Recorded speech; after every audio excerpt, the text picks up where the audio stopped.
Hello everyone, start कर रहे हैं permutation and combination part 18। Right, part 18 आज से हम शुरू करेंगे। और पार्ट 18 में क्या पढ़ेंगे? सबसे पहले selection of non consecutive object. देखिए, इस पे बहुत सारे क्वेश्चन बनते हैं।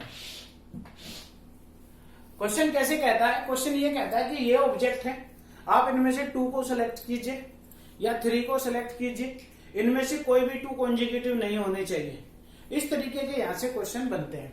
राइट, जब आपको सिलेक्शन करना हो, किसका सिलेक्शन करना हो कि नॉन कॉन्जिक्यूटिव आने चाहिए, उनमें कोई भी 2 नॉन कॉन्जिक्यूटिव हो, यानी कोई भी 2 लगातार वाले ना हो, कंटिन्यू बैठने वाले ना। राइट, एक लाइन में बैठे हुए लोग हैं, अब उनमें से सिलेक्शन करना है, और सिलेक्शन करने में क्या देखना है आपको कि उनमें कोई भी 2 नॉन कॉन्जिक्यूटिव हो। राइट, समझे? तो देखिए किस तरीके से हम यहां पर करते हैं इस क्वेश्चन को, selection of non consecutive object. यहां पर देखिए, आप ऐसे समझिएगा कि सबसे पहले तो हम उनको ऐसे देखते हैं कि 2 वैरायटी बना लेते हैं। एक तो वो के जो सिलेक्शन होंगे और एक वो के जो सिलेक्शन नहीं होंगे। एक तो वो जो सिलेक्ट होंगे उनको नाम देंगे ए टाइप, और एक जो सिलेक्ट नहीं होंगे उनका नाम रखेंगे हम बी। क्लियर हो गई ये बात? एक का नाम ए टाइप में आ जाएंगे, सारे ए बोलेंगे जो सिलेक्ट होने हैं, और एक वो जो सिलेक्ट नहीं होने हैं उनको हम बोलते हैं बी। समझ में आई बात? तो सबसे पहले क्या लिखता हूं मैं? For this we have to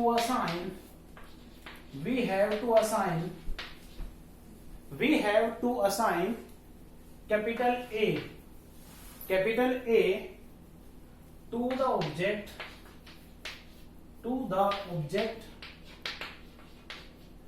which are for selection। Okay, उनको तो ए कह देंगे। Right, and B for which are not selected. Okay, sorry, selected. 2 type की चीजें होंगी, एक ए टाइप की चीजें और एक बी टाइप की चीजें। ओके, जिनको हमें सिलेक्ट करना है उनको ए नाम रखेंगे, और जिनको सिलेक्ट नहीं करना उनको नाम रखेंगे बी। सही? एक एग्जांपल की हेल्प से आपको मैं समझाऊंगा कि एक्चुअल में मैं कहना क्या चाहता हूं। एग्जांपल से समझेंगे, बट आपको ये चीज ध्यान में रखनी है कि हम पढ़ क्या रहे हैं। हम पढ़ रहे हैं selection of non consecutive object. जब कॉन्जिक्यूटिव ऑब्जेक्ट का सिलेक्शन हमें नॉन कॉन्जिक्यूटिव ऑब्जेक्ट यानी जो क्रमागत नहीं है उनका सिलेक्शन करना है। ओके, सपोज कीजिए आपके पास 5 लोग बैठे हुए हैं लाइन में, और इनमें से कहते हैं कि सिलेक्शन करो 2 का या 3 का। तो इस बात का क्या मतलब निकलेगा? इस बात का मतलब निकलेगा आप 5 में से 2 कोई से भी ले सकते हो। समझे या नहीं? पर उसने बोल दिया है कि नॉन कॉन्जिक्यूटिव होने चाहिए साहब। समझे? मतलब ये कहना चाहता हूं यार, ऐसे समझो ये। अब इनमें से 2 कॉन्जिक्यूटिव जो है वो ये भी, मान लो इनमें से 5 में से 2 सेलेक्ट करने, तो हो सकता है वो ये हो, ये 2 हो। पर अब ये 2 नहीं चलेंगे, अब चलेंगे कौन से 2? ये वाले 2 या फिर ये वाले 2, इस तरीके के 2 चलेंगे। समझ में आया? नॉन कॉन्जिक्यूटिव के लिए बोला है। आई बात समझ? ओके, एग्जाम्पल से देखिए, एग्जाम्पल 1-2 एग्जाम्पल में आपको क्लियर हो जाएगा फंडा। क्वेश्चन है, in how many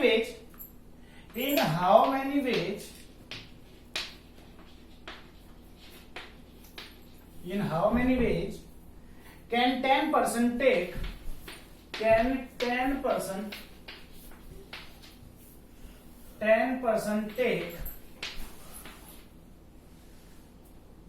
seats in a row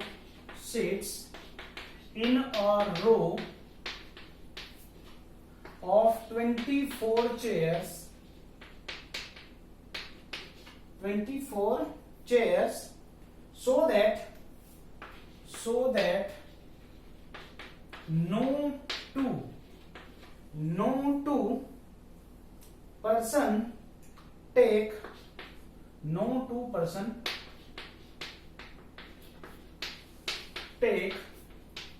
consecutive seats.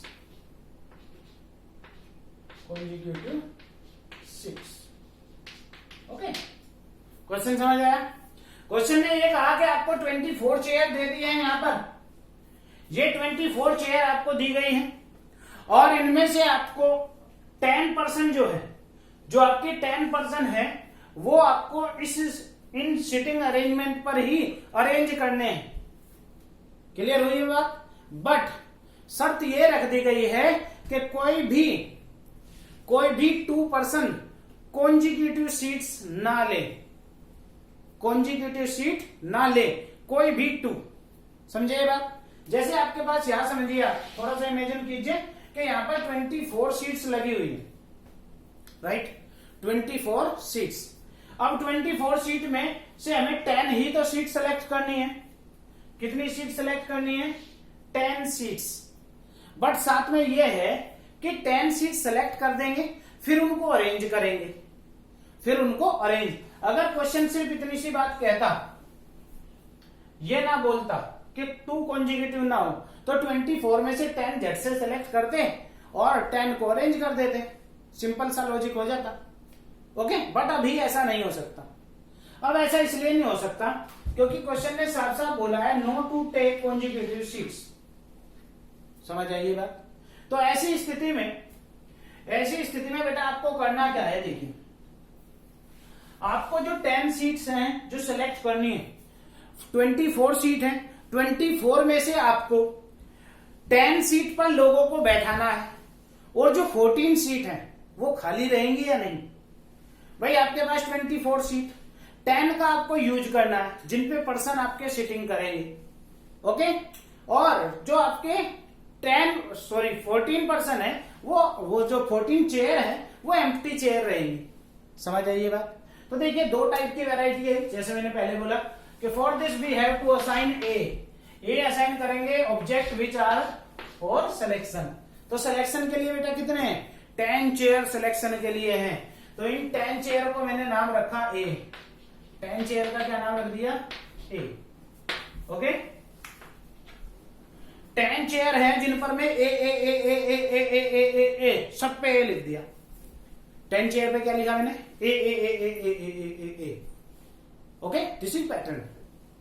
और 14 चेयर जो है, जो हमें सिलेक्ट नहीं करनी है, उन पे नाम रखा बी। इन 14 चेयर पर मैंने बी लिख दिए सब पे। बोलिए, समझ में आती है क्या बात? अब आपको यह करना है कि 2 कॉन्जिक्यूटिव पर, किन्हीं भी 2 कॉन्जिक्यूटिव चेयर पर कोई भी पर्सन ना बैठे। इस बात का मतलब यह हुआ कि पहले आप 14 चेयर को अरेंज कर दो या नहीं। आपने यहां पर 14 चेयर डाल दी बेटा। देखो, 1 2 3 4 5 6 7 8 9 10 11 12 13 14। क्लियर? 1 2 3 4 5 6 7 8 9 11 12 सॉरी 1 2 3 4 5 6 7 8 9 10 11 12 13 14। ओके, ये 14 मैंने यहां पर चेयर डाल दिए हैं। क्लियर? अब अगर इनके बीच में मैं 10 चेयर डालता चला जाऊं, इनके बीच में अगर मैंने 10 चेयर डाल दी, और वे कौन सी चेयर होंगी? वे चेयर होंगी जिन पे बैठेंगे लोग। जिन पे, ये कौन सी चेयर है? ये खाली रहने वाली। कौन सी चेयर है? ये खाली रहने वाली। तो देखिए, मैंने सब पे बी लिखा है। सब चेयर पे क्या है? बी। अब बी फॉर बुआ है या बी फॉर बॉम्बे नहीं है। बी का मतलब क्या दिखाना चाहता हूं मैं? कि ये दूसरे टाइप की हैं जिन्हें हमें सिलेक्ट करना ही नहीं कभी। इन पे तो लोग बैठेंगे ही नहीं। क्यों नहीं बैठेंगे? बैठाने नहीं है इसलिए। ओके, एक टाइप को हमने कहा जिसपे बैठेंगे और एक टाइप को कहा जिसपे नहीं बैठेंगे, तो वो नहीं बैठेंगे वाली चेयर डाल दी। अब जब मैं इनके बीच में चेयर लगाऊंगा, इनके बीच में वो चेयर लगाऊंगा मैं जिन पे लोग आकर बैठेंगे, तो क्या कोई भी 2 लोग एक साथ बैठ पाएंगे? नहीं बैठ सकते। वो चेयर मैं यहां पर सेट कर रहा हूं। अब बेटा देखना, उन चेयर के लिए मेरे पास प्लेस कितने हैं? जब ये 14 चेयर है, जब ये 14 चेयर हैं, तो मेरे पास 15 प्लेस हो गए कि नहीं? कितने प्लेस हो गए? 15। समझे या नहीं? समझ में आती है ये बात? कितने चेयर हो गए मेरे पास? 15 प्लेस हो गए हैं, जिन पे मुझे 10 चेयर अरेंज करनी है। कर दूं क्या? बिल्कुल कर देता हूं। तो यहां से मैंने कहा भाई देखो, इन वी को सेम टाइप को लगाने का तरीका होगा सिर्फ 1, सिर्फ 1। क्यों? क्योंकि चेयर है, ये चेयर है, जैसे सबकी टेंट में लगती है। जब टेंट में हम चेयर लगाते हैं तो वो सारी red red red red red एक ही टाइप की होती है। अब कई लोग कहेंगे नहीं, हम तो अलग अलग टाइप की भी लगाते हैं। क्वेश्चन है यार, क्वेश्चन को करना है ना। चलो समझे बात को? तो यहां पर मैंने क्या लिखा? यहां पर मैंने सारी चेयर को बी नाम दे रखा है, जिनका मुझे यूज नहीं करना। तो मैं तो एक वैरायटी बोल रहा हूं इनको सबको कि ये एक ही वैरायटी है, ये तो सब खाली छोड़ने हैं मुझको। ओके, देखिए तो इनको अरेंज करने का तरीका होगा बेटा 1। मेरे पास है 15 प्लेस। कितने प्लेस? 15। 15 में से कितने प्लेस लेने? मुझे 10 प्लेस चाहिए। क्यों चाहिए भाई ये 10 प्लेस? क्योंकि 10 चेयर लगाऊंगा ना इन पर। अब मैंने वो 10 चेयर लगा दी भैया, कहां कहां लगाई कुछ पता नहीं, कहां कहां लगाई। 10 चेयर इन्हीं में कहीं लगा दी है मैंने, राइट? इन्हीं में कहीं पर मैंने 10 चेयर लगा दी है। क्लियर? अब उन 10 चेयर पर मैं 10 लोगों को अरेंज करने जा रहा हूं। तो जब मैं 10 चेयर पर 10 लोगों को अरेंज करूंगा तो वहां पर मुझे अरेंजमेंट फैक्टोरियल 10 करना पड़ेगा। फैक्टोरियल 10। फिर अब बताओ ये 1 किसके लिए? 1 है इन 14 चेयर को अरेंज करने के लिए। ये 15C10 किसके लिए है? यहां पर नीचे लिख लेगा, लिख पाएंगे क्योंकि मेरे पास स्पेस नहीं है इसलिए नहीं लिख रहा हूं। 1 किसके लिए है? 1 है इन 14 चेयर को अरेंज करने के लिए, राइट? 15C10 किसके लिए है? 15 में से 10 प्लेस। 10 प्लेस क्यों? क्योंकि मुझे यहां पर बीच में 10 चेयर डालनी है और उन 10 चेयर पर लोगों को अरेंज करना है। कितनों को? 10 को। तो वो फैक्टोरियल 10 और यही आपका हो जाता है आंसर। बोलिए समझ में आया क्या? कब ये टास्क यूज करेंगे? जब selection of non consecutive object होगा। कर्मागत ऑब्जेक्ट, कर्मागत बोलते हैं इनको, राइट? जब भी हमें कर्मागत, अकर्मागत, ओके, ऑब्जेक्ट का सिलेक्शन करना होगा तब हम ये पैटर्न फॉलो करेंगे। क्या? उसमें 2 वैरायटी होंगी, एक तो जो सिलेक्ट करनी है और एक जो सिलेक्ट नहीं करनी। जो सिलेक्ट करनी है उनका नाम ए रखेंगे और जो सिलेक्ट नहीं करनी उनका नाम रख देंगे B. Clear? Okay, 1 more question देखते हैं। एक और देखिए,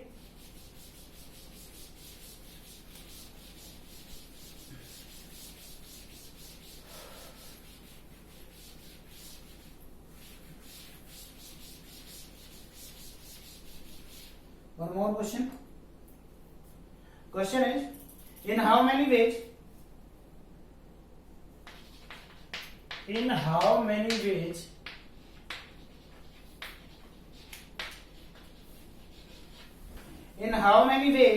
can 4 trees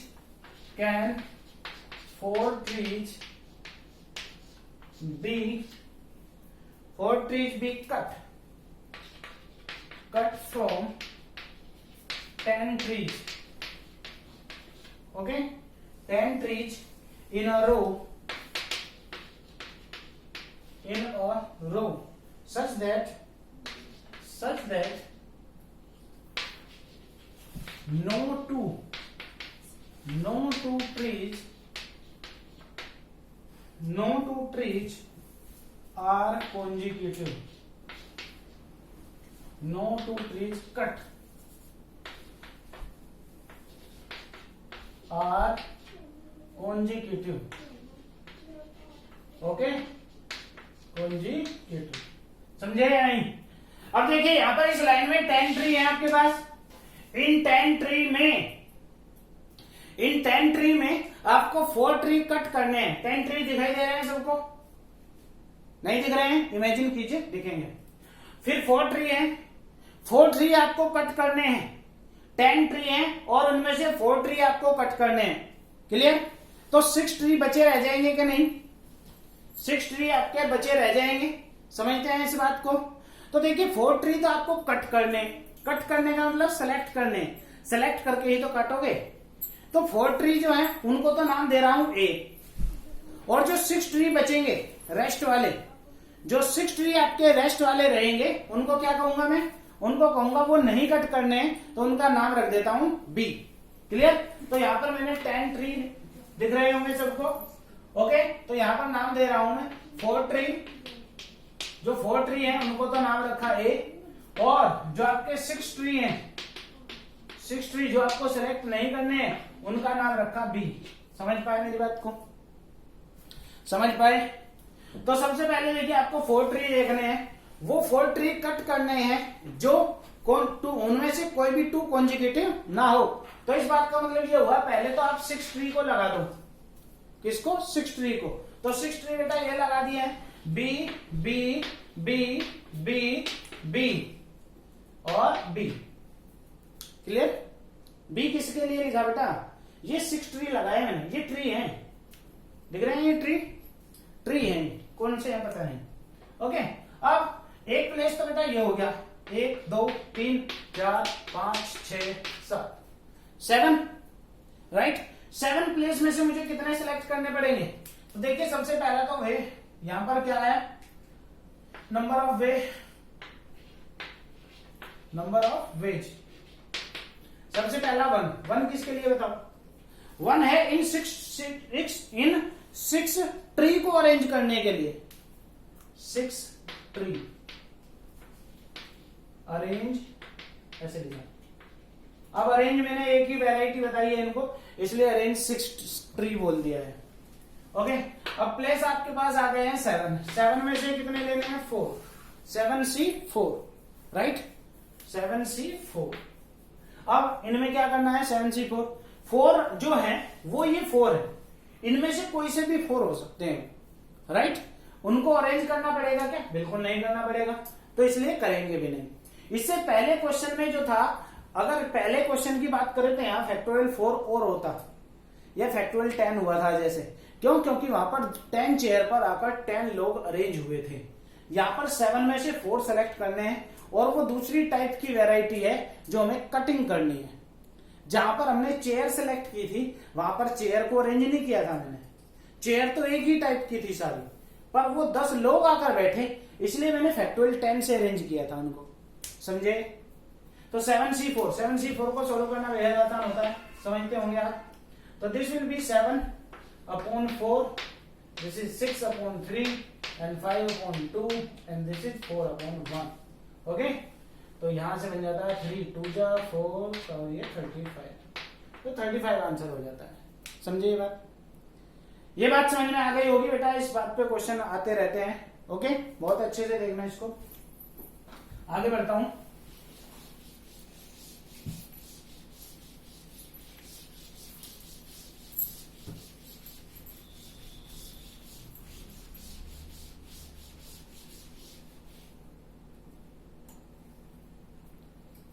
next one is, आगे आते हैं। अब पढ़ेंगे हम बेटा डिस्ट्रीब्यूशन ऑफ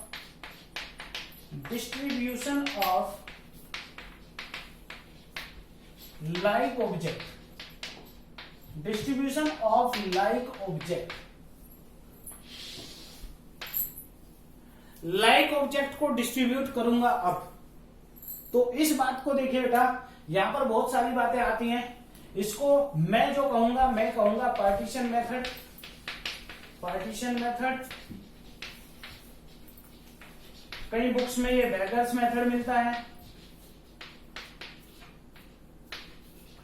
ओके, ये, और मैं क्या कहता हूं इसको? Partition method. ठीक बात? इसमें क्या होता है कि लाइक जो चीजें हैं, जो लाइक ऑब्जेक्ट हैं, उनको आपको डिस्ट्रीब्यूट करना होता है। लाइक ऑब्जेक्ट को आप डिस्ट्रीब्यूट कर रहे होते हैं। जैसे आपके पास 5 चॉकलेट्स हैं, 5 चॉकलेट हैं और 2 बच्चों को देना है, राइट? और दोनों बच्चे जो हैं वो बहुत लड़ाकू बच्चे हैं, राइट? दोनों बच्चे कैसे हैं? लड़ाकू टाइप के। तो लड़ाकू टाइप के बच्चों को चलो ठीक है चॉकलेट देता हूं, सी सी सी सी सी, एक ही टाइप की वेरायटी है बेटा, सारी की सारी चॉकलेट है डेयरी मिल्क की। ओके, 20 रुपीज वाले पैकेट से। क्लियर? यानी इसका मतलब क्या है, इनमें कोई चेंजिंग नहीं है। ओके, सभी के सभी एक ही जैसे हैं। क्लियर हो गई बात। अब ये दो बच्चे हैं मेरे पास, यहाँ पर बेगर्स मेथड इसीलिए बोला जाता है इसको बेगर्स। बेगर्स का मतलब समझते हैं, बेगर्स का मतलब सभी लोग समझते हैं। तो बेगर्स मेथड इसीलिए बोला जाता है क्योंकि यहाँ पर ऐसा होता है कि आपकी चॉइस है, आप किसी को कुछ भी ना दें, ये भी चलेगा, राइट। आपके पास कितनी चॉकलेट्स हैं? ये आपके पास 5 चॉकलेट है। 5 चॉकलेट्स को आपको 2 चिल्ड्रंस में डिस्ट्रीब्यूट करना है। Okay, this is distribution. विशेष हेडिंग ध्यान दीजिए, और इन हेडिंग के बेस पे ही आप चीजों को याद रखेंगे कि 5 चॉकलेट हैं, आपको देना है ये 2 चिल्ड्रंस को। दे दूं? दे दें? ओके, दे देता हूं। एक बच्चे को मैंने 0 चॉकलेट दी, एक भी चॉकलेट नहीं दी, इनके नाम रख देता हूं, ये भी ठीक है, बच्चों के लड़ाकू हैं दोनों बच्चे के। तो देखो ए और इसको 5 दे दी भाई, चलेगा। इसको 1 और इसको 4, इसको 2, इसको 3, इसको 3, इसको 2, इसको 4, इसको 1, इसको 5 और इसको 0, चलेगा। इतने तरीके से मैं डिस्ट्रीब्यूट कर सकता हूं, इतने तरीके से। बच्चे दोनों अलग अलग है ना, इसलिए। ओके, अब कई बच्चे कहेंगे नहीं 5 0 ये तो सेम ही है। भाई बच्चे अलग है तो यार, यहाँ पर ये क्या कह रहा है कि ए बच्चे को हमने 5 चॉकलेट दी। A4 कुछ भी ले सकते हैं, A4 कुछ भी ले सकते हैं, ये जो भी कुछ नाम होगा, और B4 ये। तो यहाँ पर तो ए को मिल रही है 5 चॉकलेट, और यहाँ पर क्या B को मिल रही है 5 चॉकलेट, तो डिफरेंस तो है। देखिए, इस बात को मैं मैथमेटिकली कैसे समझाता हूं, कैसे समझाता हूं।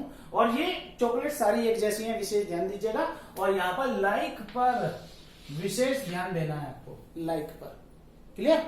आइए, मैंने कहा ठीक है 2 बच्चों को देनी है, तो मैंने कहा एक दीवार बना देता हूं।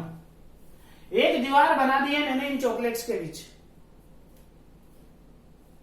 बोलो, इन चॉकलेट्स के बीच एक दीवार बना दी है मैंने।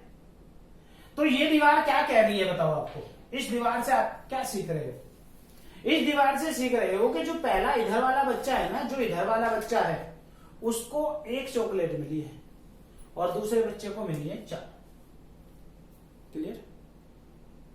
क्लियर है कि नहीं? अगर मैं इस दीवार को यहां पर बना देता, तो ए वाले बच्चे को 2 चॉकलेट मिलती और बी वाले बच्चे को 3 चॉकलेट। क्लियर? और अगर मैं इसको यहां बना देता, इमेजिन कर पा रहे हैं कि नहीं आप? ये अगर मैं इस दीवार को यहां पर बना देता, इस पार्टीशन को मैं यहां पर बनाता, तो इसका मतलब ये होता कि 4 चॉकलेट जो 4 चॉकलेट है वो ए बच्चे को मिली है और 1 चॉकलेट मिली है बी को। क्लियर? ये भी रेज करता हूं। और अगर मैं ये पार्टीशन यहां पर बनाता, तो ए बच्चों को 5 चॉकलेट मिल जाती और बी खड़ा हुआ देखता कि मुझे कब मिलेगी चॉकलेट। ओके, इसीलिए नाम है बेगर्स मेथड। समझ आई ये बात? ओके, मैथमेटिकली कैसे देखते हैं बेटा, इस बात को ऐसे समझिए। मैंने कहीं पर भी एक दीवार बनाई होगी, कहीं पर भी बिल्कुल बनाई है, कहीं पर भी एक दीवार। इसका मतलब ये हुआ कि मेरे पास 5 तो ये चॉकलेट थी, 5 चॉकलेट ये थी मेरे पास, और 1 पार्टीशन है, यानी ये जो पार्टीशन है इसको भी मैं एक ऑब्जेक्ट बनाता हूं। क्यों? क्योंकि इसको भी तो मैं इधर उधर करूंगा ना, तो ये भी एक ऑब्जेक्ट। कितने ऑब्जेक्ट हो गए अब आपके पास? अब आपके पास 6 ऑब्जेक्ट हो गए हैं कि नहीं? अब आपके पास 6 ऑब्जेक्ट है या नहीं? तो 6 ऑब्जेक्ट को अरेंज करने के मेथड हो गए बेटा फैक्टोरियल 6। समझे या नहीं? समझ में आती है ये बात? ओके, 5 ये और 1 ये हो जाते हैं 6। इन 6 को देखो बेटा, इसको मैं 5 ऑब्जेक्ट काउंट कर रहा हूं और इसको 1 क्योंकि मैं 1 ही पार्टीशन बनाना चाहता हूं। ओके, जैसे मैंने 1 पार्टीशन डाला ना इसके अंदर, यानी अरेंजमेंट 2 बच्चों के लिए हो गया। 2 बच्चों को मैं यहां पर चॉकलेट दूंगा। क्लियर? तो फैक्टोरियल 6 यहां पर आया कितना देखिए, वन ऑब्जेक्ट। अब ये जो सी यानी चॉकलेट है, ये सारी एक टाइप की है, और वन जो है वो एक टाइप का ऑब्जेक्ट, राइट। ये जो पार्टीशन है ये तो एक टाइप का, और ये जो चॉकलेट है ये सभी एक टाइप की।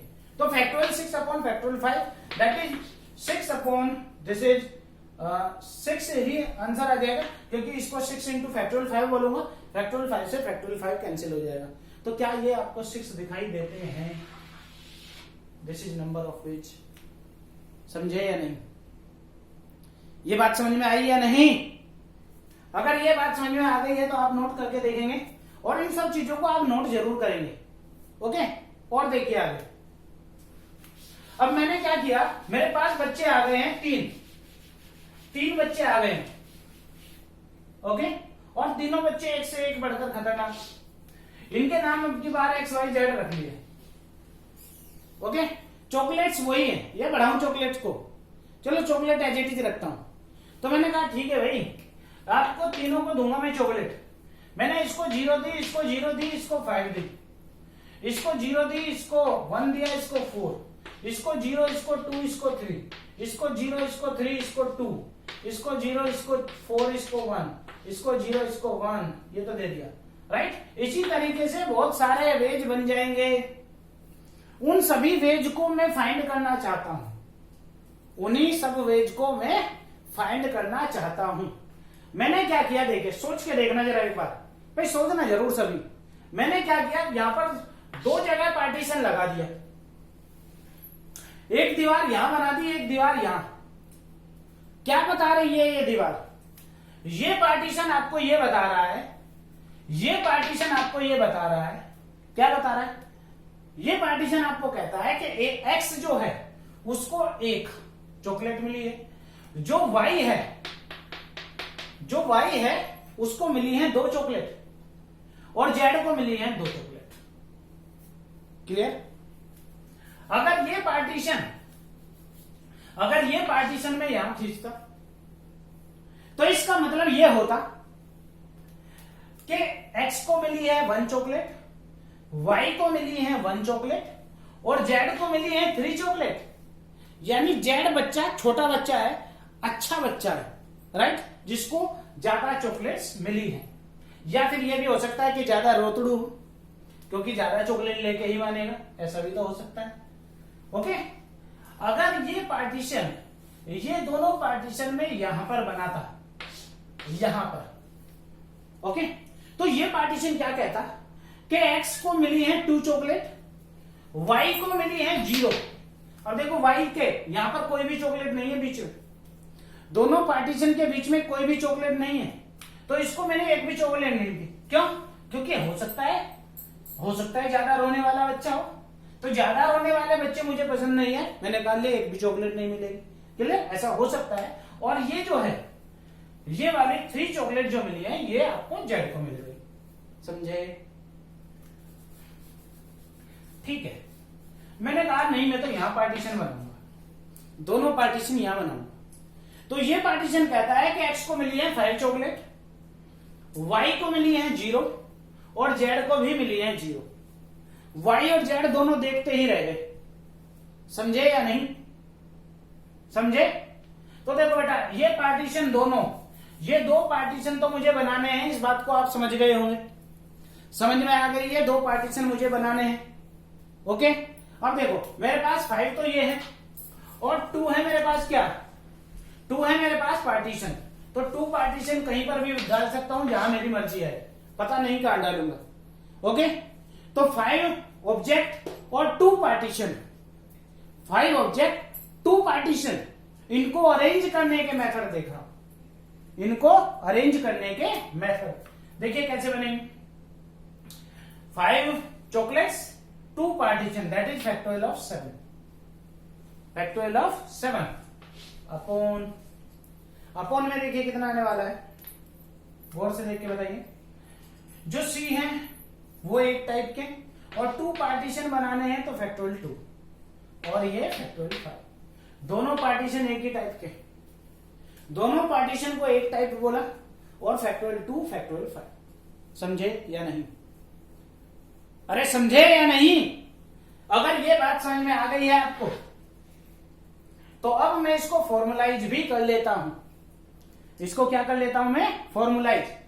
अच्छा, कई बच्चे ऐसे भी पूछते हैं कि नहीं सर 4 भी तो हो सकते हैं, एक्स वाई जेड, और इसका नाम क्या रख दूं? पी, है ना?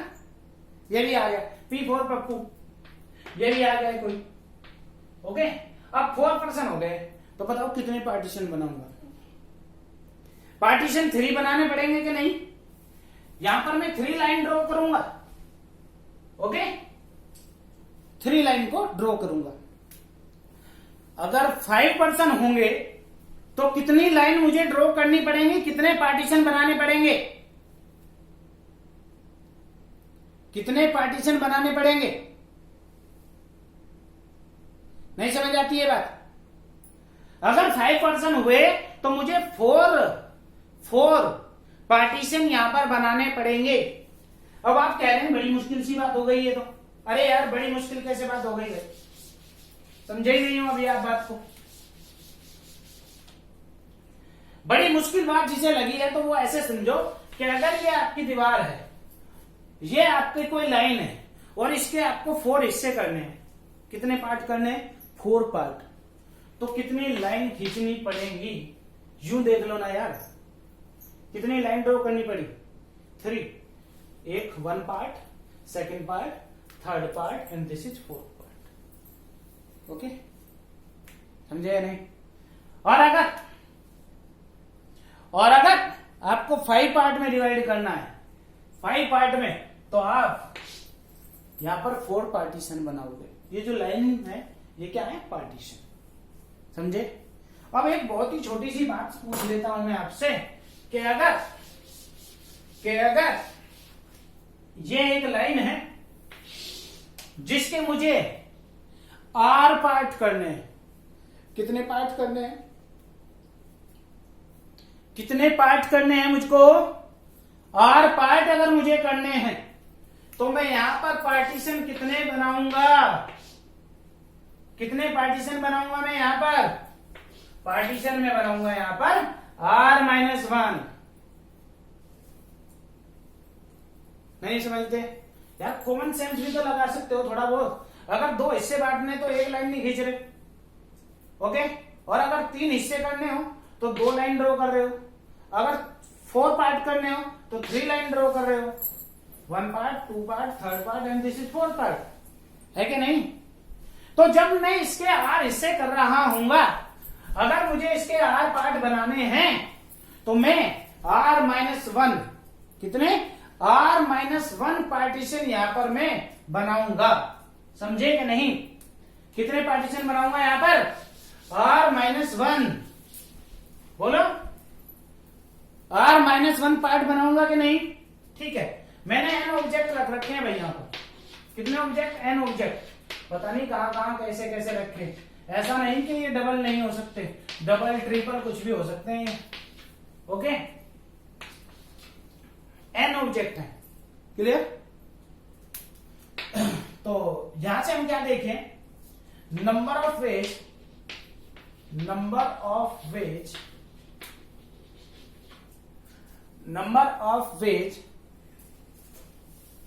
To distribute n object, n identical object, identical विशेष बात है, n identical object into R person. Okay, into R person. तो कितने आपने यहां पर पार्टीशन डाले हैं? आपने R-1 पार्टीशन डाले हैं। कितने पार्टीशन डाले हैं आपने? R-1 डाले हैं कि नहीं? ओके, तो अब बताओ, n तो ऑब्जेक्ट रखे बेटा, और R-1 रखे हैं पार्टीशन, तो टोटल कितने हो गए? Number of veg. जल्दी से बोलो, बोलिए। n प्लस R-1 कहना चाह रहे हो क्या? n प्लस R-1, जिनमें से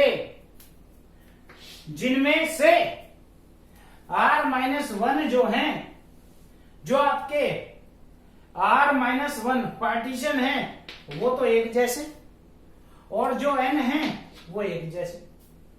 क्लियर? इसी को अगर आपने कॉम्बिनेशन पढ़ा है तो n प्लस R-1 CR-1 कहते हैं क्या? n प्लस R-1 और CR-1 कहते हैं या नहीं? ओके, तो इसका मतलब यह हुआ n आइडेंटिकल ऑब्जेक्ट को R में डिस्ट्रीब्यूट करने के जो नंबर ऑफ वेज होंगे वो n प्लस R-1 CR-1 द्वारा गिवन होंगे, राइट? और इस फॉर्मूले पे बेस या इस पैटर्न पे बेस क्वेश्चंस जो हम पढ़ेंगे वो कल की क्लास में पढ़ेंगे। ओके, तो कल की क्लास में मिलते हैं बैगर्स मेथड, पार्टीशन मेथड से रिलेटेड क्वेश्चंस के लिए। कहां पर अप्लाई होगा? जहां पर आपको आइडेंटिकल ऑब्जेक्ट को डिस्ट्रीब्यूट करना होगा, आइडेंटिकल ऑब्जेक्ट को डिस्ट्रीब्यूट करना होगा, तब हम इस चीज को पढ़ेंगे। वो आइडेंटिकल ऑब्जेक्ट आपके आइसक्रीम, मैंगोज, एप्पल्स, चॉकलेट्स वगैरह हो सकते हैं। ओके, ठीक है, तो मिलते हैं नेक्स्ट वीडियो में। Take care, have a good day.